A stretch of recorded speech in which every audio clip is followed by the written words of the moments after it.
Are you tired of constantly dying at Fortnite? Do you feel like no matter how hard you practice, the improvement just isn't there? Well, I have 5 minutes of tips to drastically increase your win rate. So for tip number 1, this is drop spots. So having a reliable place to land every single game where you can get a sizable loadout and shields before fighting is crucial to improving. For example, here are my 3 drop spots. The first one is the cellar building at Pleasant Park for the Venture map. It has a basement with 4 chests.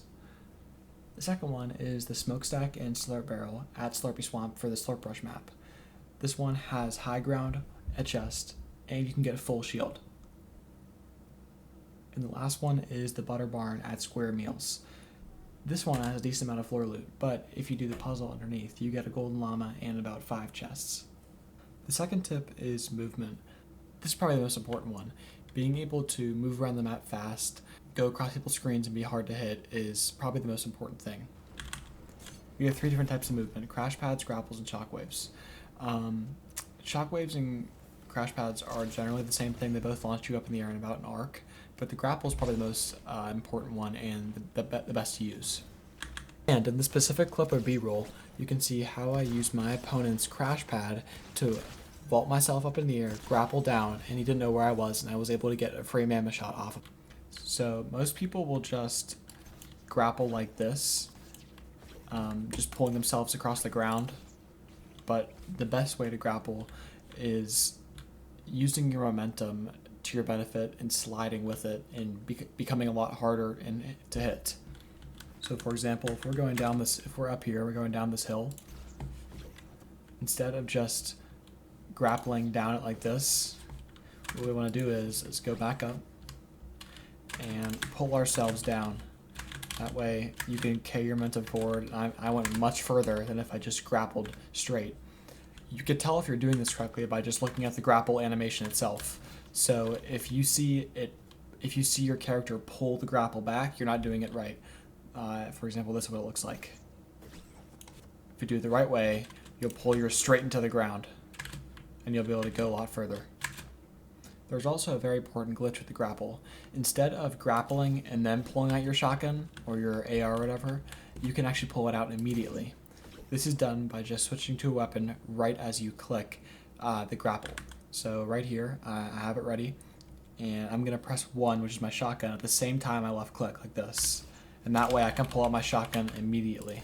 Another way to combo grapple movement is with shockwaves and crash pads. So for example, if I want to really move across someone's screen fast, I can go on this crash pad up in the air and then swing myself back down to really just slingshot myself. This can be done with shockwaves too, by just shockwaving up in the air and grappling all the way back down. If we shockwave up in the air, grapple back down, back on him, and shotgun and mammoth him, it's going to be a lot harder for him to track us, and it's a lot easier to win that gunfight. So in summary, what you want to be doing is basically just thinking about how you can carry your momentum with you to be moving as fast as possible and using the least amount of your movement. The third tip is using the best guns possible to your advantage and meshing them together to make good combos. So essentially what it is basically a double pump without actually having 2 shotguns. You just shoot your shotgun and then switch to your mammoth immediately. Like this. You can do it a little bit faster. That was the slow part, but then boom, boom. And you can kill people pretty fast. Especially I just did 232. If you can mix in a headshot, especially with the mammoth, you can win almost every gunfight just by doing this. And then if you still need more damage, you can swap back to the shotgun. So it would be shotgun, mammoth, shotgun. The fourth tip is always preparing yourself for the next fight. And in this case, especially reload with third parties. Being able to fight a 1v1 while protecting yourself from all other people is how you can get still high kill games, but have a much higher chance to win. So we can see here, I shockwave to a fight, pump him, he's dead, right? I pop the slurp, and then I see someone gliding in. So I'm like, okay, I'm going to shockwave to that and start shooting him out of the air because that's a good way to get an easy kill.